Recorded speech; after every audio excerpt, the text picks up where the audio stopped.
करनी है तो अब तक मैं तेरा दाखिला भी करवा चुका होता। बहू, हम कल ही स्कूल जाएंगे और तेरी आगे की पढ़ाई शुरू करवाएंगे।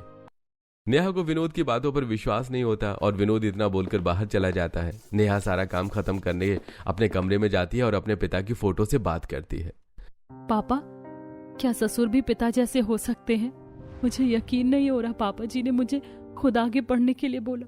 वो कल मुझे स्कूल ले जाएंगे मेरा दाखिला करवाने। नेहा अपने ससुर की बात सुनकर काफी खुश होती है और अगली सुबह जब विनोद अपनी बहू को दाखिला के लिए ले जाता है तो पंकज और काजल काफी हैरान होते हैं। क्या नेहा आगे पढ़ना चाहती है? नेहा, तुम आगे पढ़ना चाहती हो, तुमने मुझे बताया क्यों नहीं? मैं तो हमेशा यही समझता था कि तुम्हारा पढ़ाई में इंटरेस्ट नहीं है, इसलिए तुम अनपढ़ हो। बहू कैसे तुझे बताएगी, तू तो उसका मजाक बना देता है। बहू, लेट हो रहा है, चलो। अब पंकज और काजल भी अपने पिता और भाभी के साथ स्कूल जाते हैं, जहां वो लोग प्रिंसिपल रूम में बैठकर नेहा के आगे की पढ़ाई के लिए डिस्कशन कर रहे होते हैं और दो लड़के प्रिंसिपल रूम के बाहर नेहा को देखकर बातें करती हैं। अरे, मुझे लगा ये मैं पढ़ाने के लिए स्कूल में आई हूँ, पर अब पता चला ये अपने पापा के साथ अपना एडमिशन करवाने के लिए आई है। अब हमारे साथ एक औरत बैठकर पढ़ाई करेगी। नेहा प्रिंसिपल रूम के बाहर खड़ी उन लड़कियों की बात सुन लेती है। कुछ ही देर में विनोद नेहा का एडमिशन करवाकर घर आता है और अगले दिन नेहा स्कूल नहीं जाती। और जब विनोद अपनी बहू को घर के काम करता देखता है तो उससे कहता है, अरे बहू, तुम्हें तो आगे पढ़ाई करनी है, अपने सपने पूरे करने हैं, फिर तुम स्कूल क्यों नहीं गई और घर के काम क्यों कर रही हो? पापा जी, अगर मैं घर नहीं संभालूंगी तो कौन देखेगा? स्कूल के लिए लेट हो गई थी इसलिए नहीं जा पाई।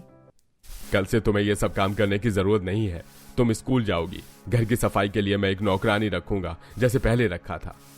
विनोद की डांट सुनकर नेहा कमरे में चली जाती है और अगले दिन भी स्कूल नहीं जाती। और ये देख एक बार फिर विनोद और पंकज नेहा पर नाराज होते हैं। पापा ने बोला था ना तुमसे कि तुम स्कूल जाओगी, फिर आज भी तुम स्कूल क्यों नहीं गई? वो आज मेरी तबीयत ठीक नहीं है। बस बहू, बहाने बनाना बंद करो और मुझे सच सच बताओ, तुम स्कूल क्यों नहीं जाना चाहती? पापा जी, मैं 25 साल की हूँ, शादीशुदा हूँ। अब मेरा समय आ गया कि मैं अपने बच्चों को स्कूल भेजूं, ना कि खुद बच्चों के साथ बैठकर पढ़ाई करूं। हम जब एडमिशन करवाने के लिए गए थे तब बच्चे मुझ पर हंस रहे थे। सोचिए, जब मैं उनके साथ बैठकर पढ़ाई करूंगी तो मेरा कितना मजाक बनाएंगे। भाभी, पढ़ाई की कोई उम्र नहीं होती और आप इतनी सी बात पर इतनी दुखी हो रही थी।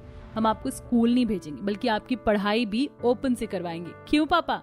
नेहा को कंफर्ट फील करवाने के लिए अब विनोद नेहा को ओपन से स्कूल करता है और 3-4 साल में ही वो 10वीं और 12वीं पास कर लेती है। बहू, तुम तो काफी अच्छे नंबरों से पास हुई हो। अब समय आ गया है जब तुम बाकी बच्चों की तरह कॉलेज जाओ। मैं कल ही जाऊंगा तुम्हारे कॉलेज में एडमिशन करवाने। अब अगले दिन पंकज और विनोद नेहा के एडमिशन की सारी तैयारी कर लेते हैं और